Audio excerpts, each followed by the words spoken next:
Good afternoon. Welcome and thank you all for coming out today for the Green New Deal Forum. My name is Caleb Winters and I'm the chair of the Upper Hudson Green Party. And I'd like to begin by thanking the following co-sponsors: the Green Sanctuary Committee of the First Unitarian Universalist Society of Albany, the Green Education and Legal Fund, and the people of Albany United for Safe Energy, or PAWS. Please visit their tables and grab lots of literature. The Green New Deal was first developed in the United States by Howie Hawkins in his 2010 Green Party campaign for governor.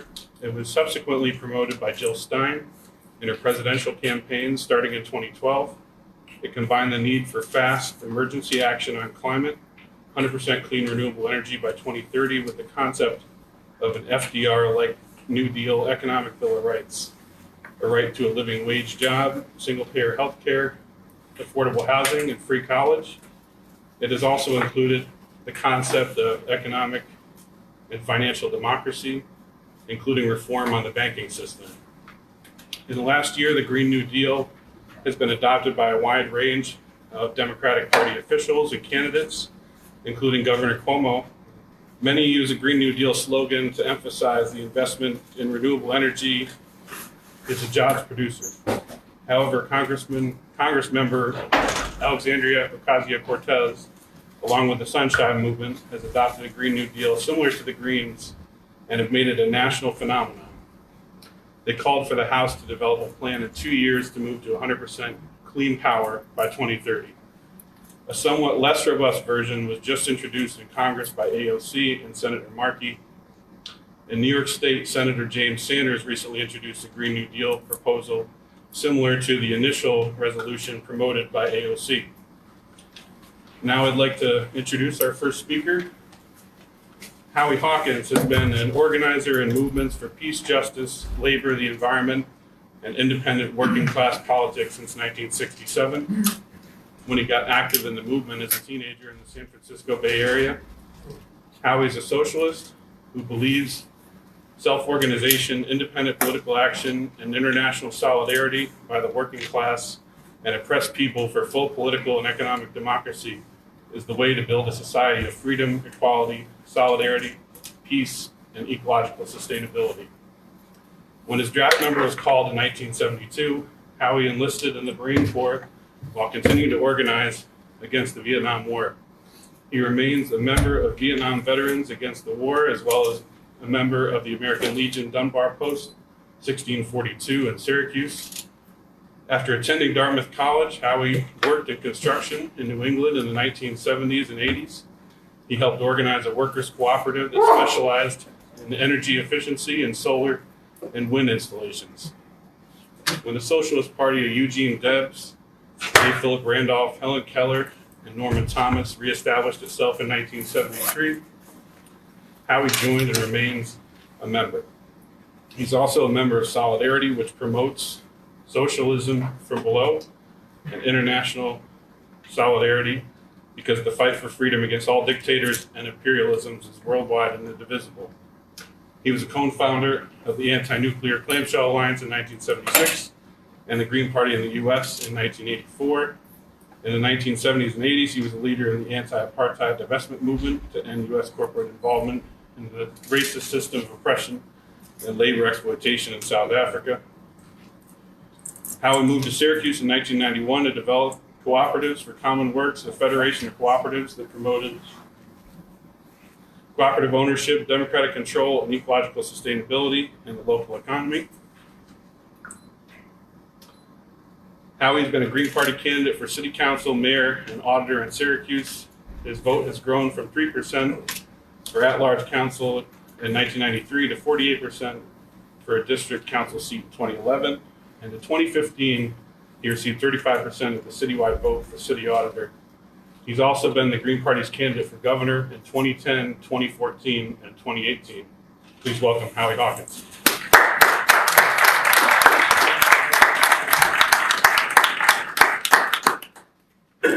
Thank you, Caleb. It's right off my campaign website. And good afternoon. Let me first say a word about how serious a situation we're in. This is an existential crisis with climate change and other planetary boundaries that our society is breaching. Basically, based on the climate science, we have to get below 350 parts per million carbon equivalents in the atmosphere. We're now at 407. That was the reading last year. And we basically have 6.5 years of carbon budget left based on what we emitted last year to stay below the threshold that will have a 50-50 chance of capping the rise in climate temperature rise at 1.5 degrees, which is the highest aspiration came out of the Paris Accord of 2015, but is still dangerous climate change. Climate scientists like James Hansen will tell you between climate system inertia and the positive feedback, like when the Arctic ice melts, instead of the ice and snow reflecting heat back into the atmosphere, it's absorbed by the darker ocean, which accelerates global warming. Because of those reasons, we get to 1.5 or 2 degrees, we're going to get to 3 or 4 degrees, at which point we're basically cooked, literally. What this crisis means is mass extinctions and ecosystems collapse, the end of agriculture that can feed the population we have, widespread poverty, social conflict, and wars for what's left.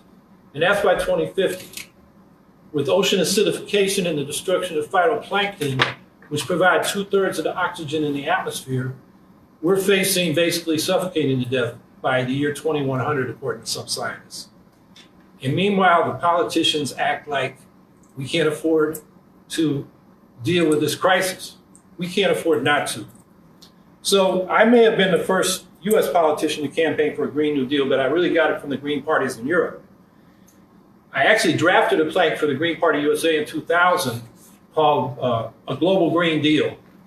And we say Green Deal instead of New Deal because we had problems with the Democrats.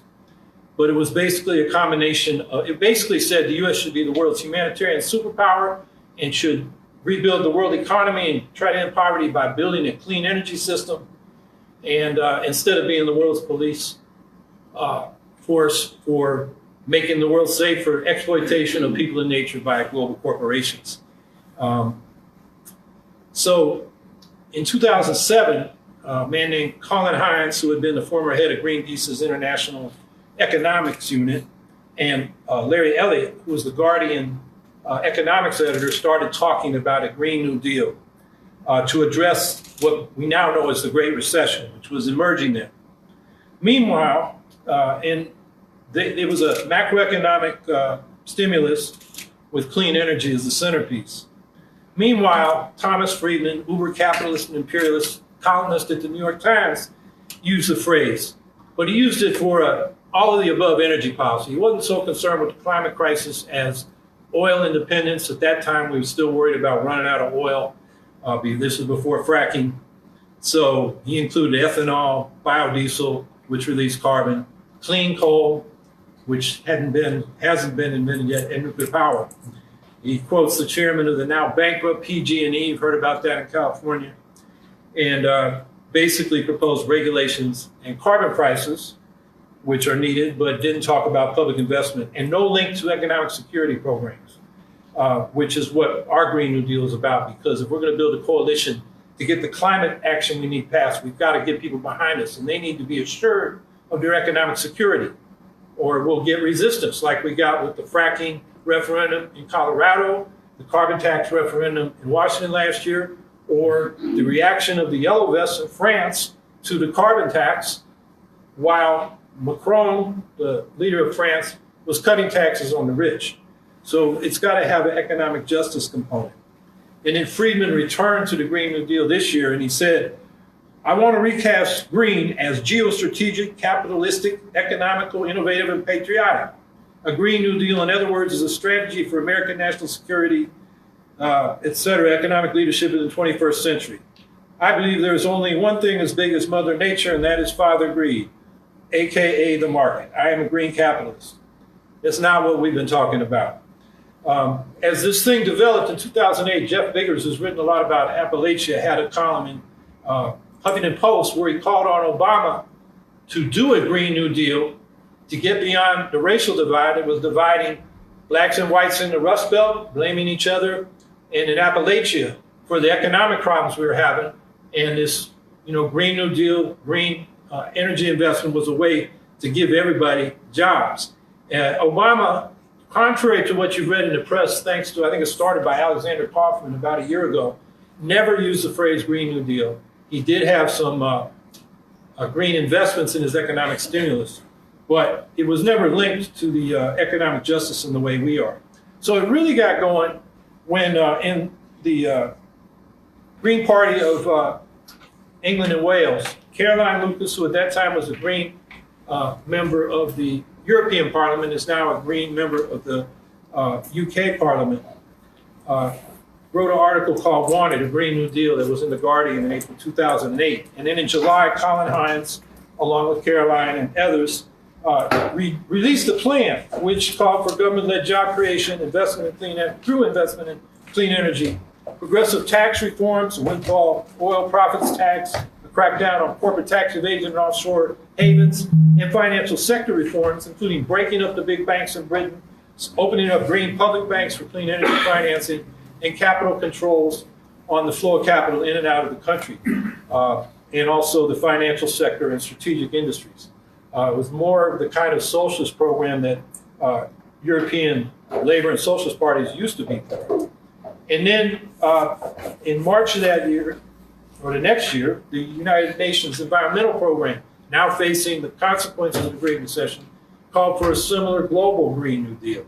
And then in September, the European Green parties campaigned on a Green New Deal for the European Parliament. And they've been doing so ever since. They're campaigning right now on it for elections in May this year. So I think one point I want people to take home is that it's key that we link climate security and economic security. As I've said, that's the only basis for having a coalition where we can get any of these things passed. And, I was hesitant when and Greens were hesitant when I suggested we run on the Green New Deal in 2010 for the gubernatorial campaign, because we had a lot of problems with the old New Deal. It was racist. It was affirmative action for white people, which is the title of a book by Ira Katznelson. And we can go into the details of that. It didn't get us out of the Depression. World War II did. It wasn't a big enough stimulus. The economic rights like health care, the job guarantee, which had started being discussed by the Committee on Economic Security in the Roosevelt administration in 1935, were not implemented and never have been by the Democrats, although they've put it in their platforms many times. But I argued that we could appeal to Democratic voters who really think the Democrats should be for that, and they've never implemented it.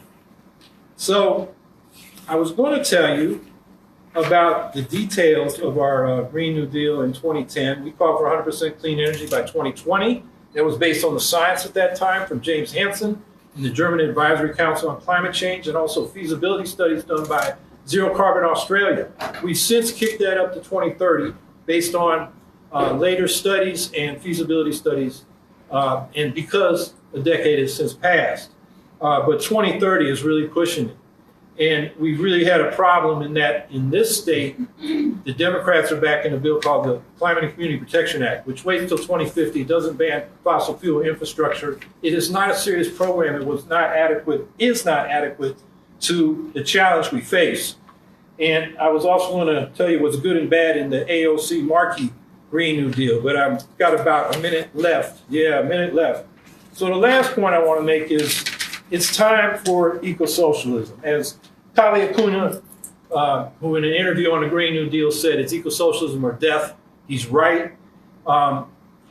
We need economic democracy based on social ownership of the major means of production, democratic planning to produce sufficient so everybody gets their basic needs, but we end the growth dynamic that issues out of capitalism, and we reintegrate the cities and the countryside with a agricultural and rural reconstruction revolution around organic agriculture and diversified manufacturing in small towns based on clean agricultural feedstocks, and an urban revolution based on walkable mixed-use neighborhoods, free mass transit, much more public housing, and a desegregation of our communities by race and class. We need deep military spending cuts to help finance this. And look, we faced an emergency. We faced an emergency in World War II. The U.S. nationalized 25% of manufacturing to turn industry on a dime, to build the arsenal of democracy that defeated the axis of the German Nazis, the Italian fascists, and the Japanese imperialists. We can ask for nothing less with the existential threat we face now from climate change. So I'm out of time. Thanks.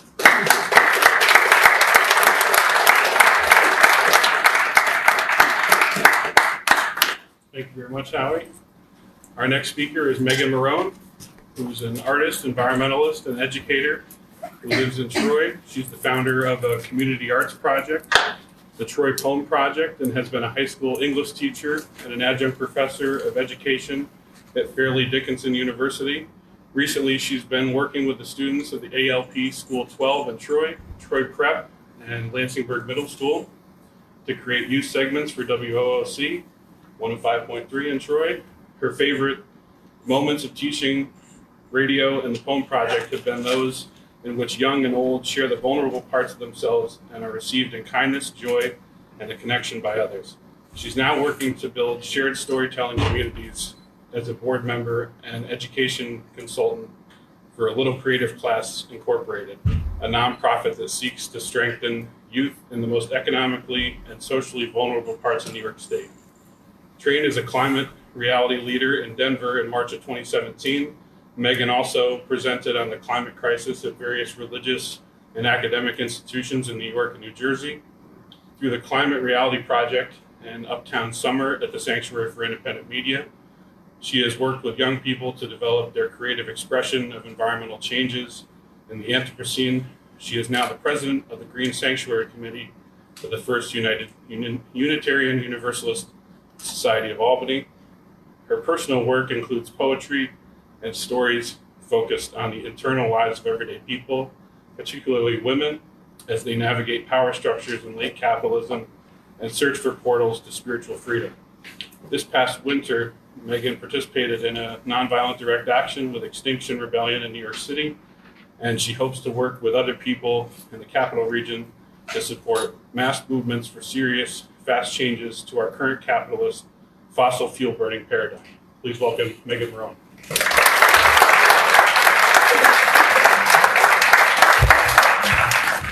Thank you. I'm going to sit as I present, and I hope maybe during the question and answer session, I'm hoping the mic's not on. Mic's not on? This is not an amplifier. You have to speak up. Okay, maybe I should stand, and I'll stand. Closer. Yes.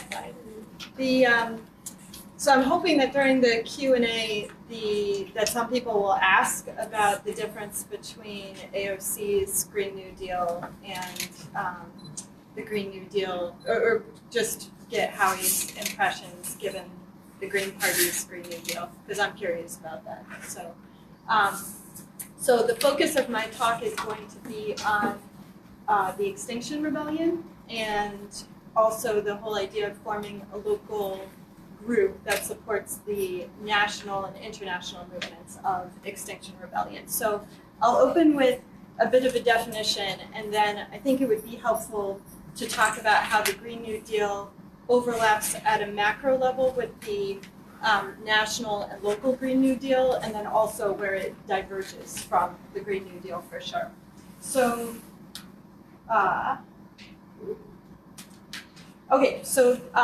some of the slides will have quotes from the from the Extinction Rebellion website. So the purpose as delineated by the founders of Extinction Rebellion, the purpose of the group is that it's to grow capacity to face the reality of the ecological and social crisis with love as our principle, guided by reason and conscience.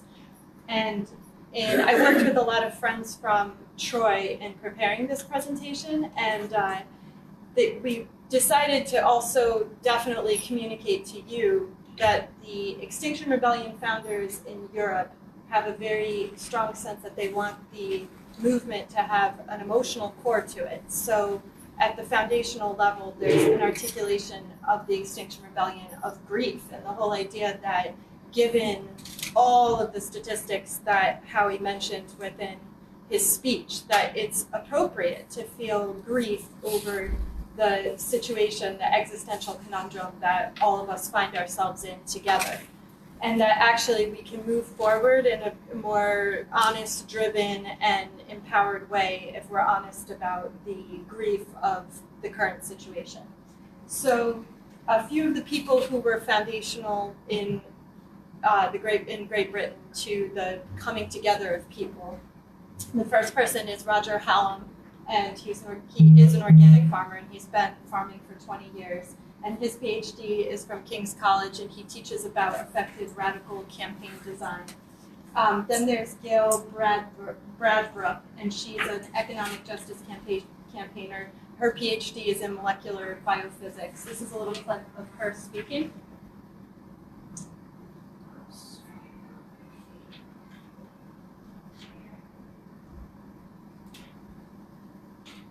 Well, I'll come back, maybe I'll come back to her clip, but next up is Simon Bramwell. And hold on, I just have to reconnect to the Albany Public Library system. Uh-oh. Action B, connect. Okay. It's partly up here. Yeah, we'll just keep going until it connects. So, and then the other man, Simon Bramwell, and he was actually really influential in one of the major Extinction Rebellion actions, which was to block all of the major passageways into London in November of 2018. So another huge figure within the movement and international climate movements right now is Greta Thunberg, the 15-year-old climate activist who skipped school in order to sit in front of the Swedish parliament to speak her piece. So let's definitely try to hear from Greta. Some people say that we are not doing enough to fight climate change, but that is not true. Because to not do enough, you have to do something. And the truth is, we are basically not doing anything. And yes, some people are doing more than they can, but they are too few and too far from power to make a difference today. Some people say that the climate crisis is something that we all have created, but that is just another convenient lie. Because if everyone is guilty, then no one is to blame. And someone is to blame. Some people, some companies, and some decision makers in particular has known exactly what priceless values they are sacrificing to continue making unimaginable amounts of money. I want to challenge those companies and those decision makers into real and bold climate action, to set their economic goals aside and to safeguard the future living conditions for humankind. She also went to Davos and gave a speech basically calling out the corporate and governmental interests that Howie once again mentioned in his speech. The whole idea that the entire corporate state is complicit within the problem that we're facing. So those are the main figures that were foundational to the forming of Extinction Rebellion. And they have four major, by they, we're talking about documents that are coming from Great Britain. There are four major demands that Extinction Rebellion is calling for. That governments need to tell the truth about the climate emergency and work alongside media to communicate this to citizens. That the government needs to work to legally binding policies to reduce emissions to net zero by 2025, which even 2025, a lot of people see as being a very, that's still going to be an extremely dangerous position for us. But in the phrasing, you'll notice that it says legally binding, and this would be the point of divergence right now for the state of the Green New Deal, because obviously there's just an incredible amount of controversy over even getting the Green New Deal passed as a resolution, let alone getting it to the point of being a law with consequence. And I think for people to really feel hope in the fact that there could be some sort of change, or at the very least action in the face of this situation, there has to be consequence for the entities that have caused the situation. Right now, even with the Green New Deal resolution, there's no consequence for, for any corporation that still uses fossil fuels There's also a call for the establishment of a National People's Congress to oversee changes as part of creating a democracy fit for purpose. Just transition that prioritizes the most vulnerable people. So the idea that built into this movement is the idea that the most vulnerable, the power structures should be tipped on their heads. And indigenous sovereignty should be a main concern. Reparations and remediation led by and for Black people, indigenous people, people of color, poor communities. These are all built into the foundational documents. It's also like Gail Hasbrook and Roger Holland, they were all involved in Occupy as well. But the fact that there is this rhetoric right from the incipients of this group is actually an important movement ahead from even the Occupy movement, which was addressing an intersectionality of economic, human rights issues and the environment. There's also the idea of establishing legal rights for ecosystems to thrive and regenerate in perpetuity, repairs of ongoing ecocide, and the idea of trying to maintain a living planet for all. So in terms of how to get this done, there's the call for nonviolent direct action. And right now, the foundational documents and the website encourage people to congregate in the major cities. So the whole idea that I formed a Google group for Extinction Rebellion Capital Region, but the whole idea that our purpose in the capital region would be to maintain community support for each other and also to be preparing to take action with the big national events within cities. So the April 15th is the first major national and international Extinction Rebellion Day, and the whole idea that people would go to New York from the capital region and support where the real power base is within major American and international cities. So here's where, that's an image, I don't have time to show you, of people shutting down the 5 major bridges in London in November of 2018. But just again to emphasize that if you would like to join Extinction Rebellion, which the Green Sanctuary Committee of the Unitarian Church is 50 people, and they've signed up to join with Extinction Rebellion. The whole idea that the focus is on grief and communication and forming community in terms of true vulnerability, getting people to communicate about both joy and sorrow as we figure out how we're going to push ahead in terms of approaching the crisis. And that whole idea is also about regenerative culture, a culture that isn't about denial, ignoring these problems, consumerism, but creating a culture and a community of people who can actually trust each other and communicate with each other, and art and music all coming about because of that. So I had about like 85 more slides for you, so and there's a sign-up sheet in the back if you would like to sign up for Extinction Rebellion. So thank you.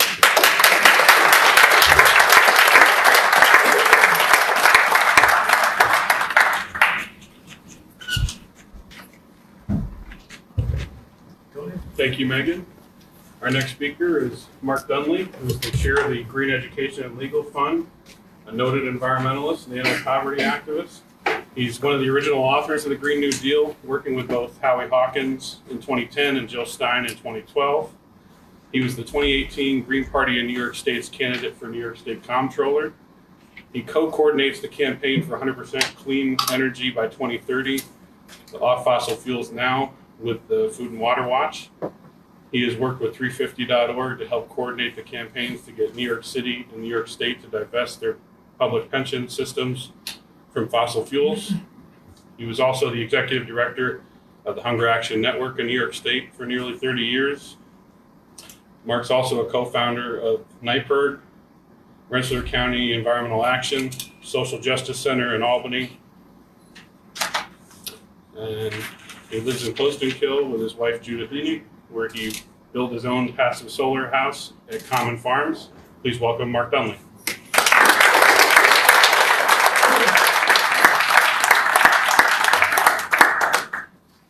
Thank you.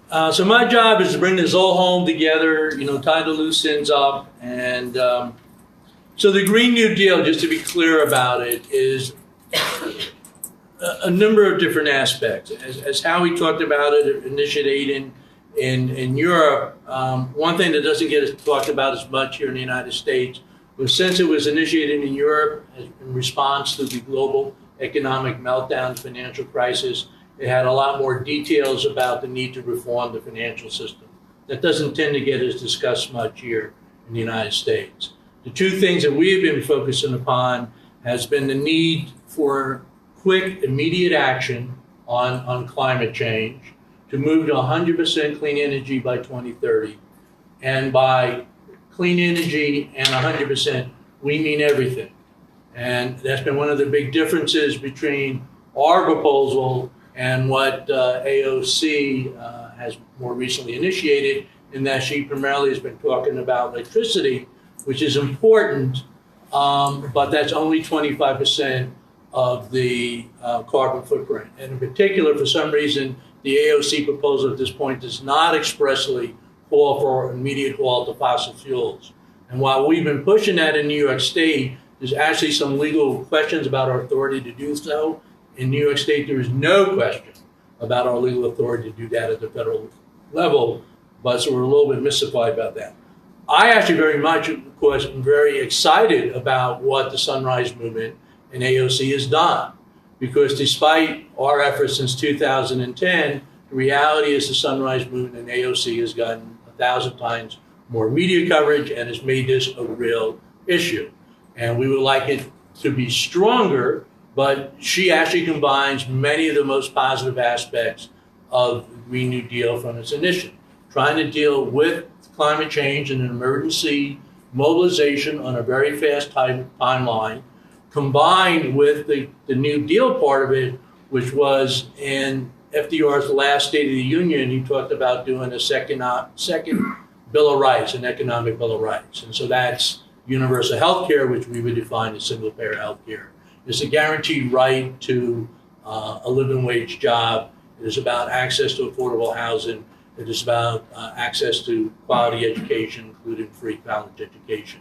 Most of that is in what AOC is talking about, AOC and now, Senator Markey. So that's very positive. There's certainly a lot of pushback, not only from the more conservative elements, but to be honest, a lot from people within the climate movement who don't understand why we need to combine quick action on climate with an economic Bill of Rights. They do get the part about we need a just transition and we need a commitment to environmental justice, but they've been less committed to some of the things like full employment and single-payer health care. But even the Pope gets that. It's one of the things I tell them. In the labor encyclical, the Pope said the reasons, the mentality that allows humans to exploit the environment, and which has driven climate change, is the same mentality that allows the rich of the world and the rich of this country to exploit the poor, for men to exploit women, for powerful countries, military countries, to exploit others. And even the Pope understood that in order to resolve climate change, we must resolve those other aspects of discrimination. And as Howie says, it's really critical that that the average American, that the average person feels that their life is going to be better through a Green New Deal.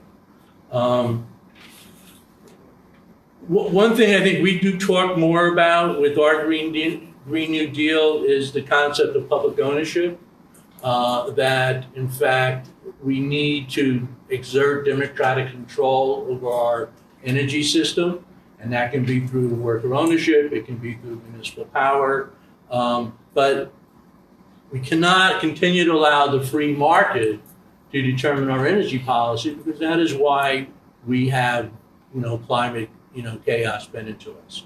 One other point I would make is that the IPCC, which is one that we have 12 years left to take action to avoid catastrophic climate change, is a generally fairly conservative body. And so far, every report that they have put out on climate change has underestimated the severity of the problem and they have underestimated how quickly it is occurring. And that is because of the process. Both the scientists are not generally trained to take bold statements, particularly across issues. They're taught to work on one particular aspect of an issue. And then even more challenging is whatever the IPCC puts out has to be approved by Saudi Arabia, by the United States, by Russia, and by Brazil. And in the most recent IPCC report, Saudi Arabia in particular was quite difficult.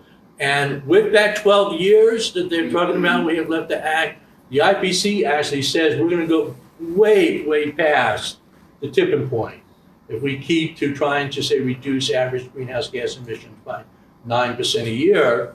And they rely upon a miracle solution that they hope that will figure out a way for technology to pull carbon out of the atmosphere. I hope so too, but we've spent $30, $40 billion so far in research and have not come up with anything. And to basically base the fate of life on this planet on developing a miracle technology, I do not think is a very reasonable position for the IPCC to take. So when they say 12 years, we think it needs to be done much faster. One of the interesting things in New York State with the resolution on the Green New Deal that Alexandria and Mark have introduced, there are now 13 Congress members just from New York State who have signed on to that resolution.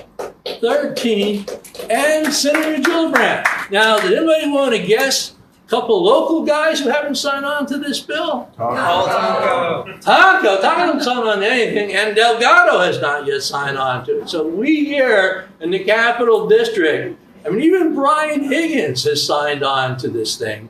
Last year, Congressman Taco was the only Democrat in the New York State delegation that refused to sign on to the OFF Act, which is a proposal to move to 100% clean electricity by 2035 and on transportation. So we have our work cut out here in the Capital District.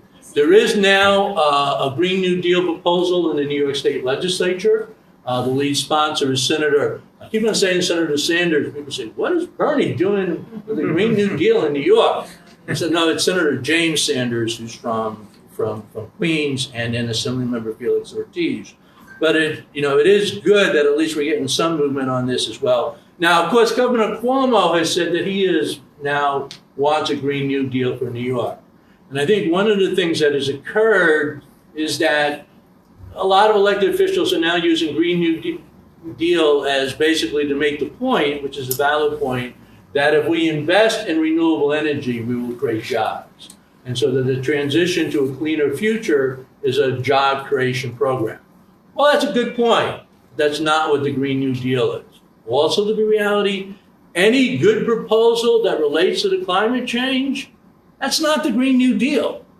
And increasingly groups will say, well, I'm doing something good on the climate, so that's the Green New Deal. No, the Green New Deal is a more comprehensive thing, and it combines very fast action on climate change. And it also includes the concept of the Economic Bill of Rights. How to pay for it. This is one of the other issues we disagree with AOC, and unfortunately for much of Congress, in that I was reading yesterday a news article that told us how much the Green New Deal would say. I said, this is great. Finally, somebody did it. And then I realized they actually took my information from a couple of years ago and didn't credit me for it. But I estimated it was about $1 trillion a year, $400 billion for the public jobs aspect of it, $200 to $300 billion a year for the climate change aspect of it. But it's just a serious amount of money. One of the things that we call for, and I know Code Pink's been quite pushing on this, is that we need to cut the military budget. And we could free up $300 to $500 billion a year that could be invested in it. We need a carbon tax, as some of the other speakers have mentioned. And we certainly need, and part of the thing about a carbon tax is really trying to hold the corporations that have been destroying life on our planet knowingly burning fossil fuels when they knew the damage that is caused. Exxon and Chevron have known this for 30 years.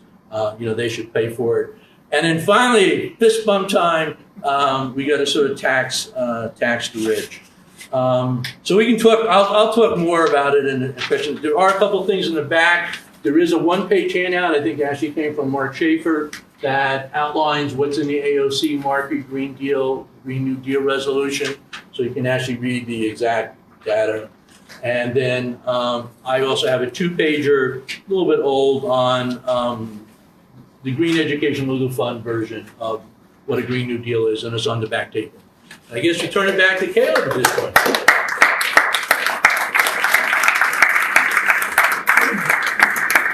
Thank you very much, Mark. Let's get another round of applause for all three of our speakers today.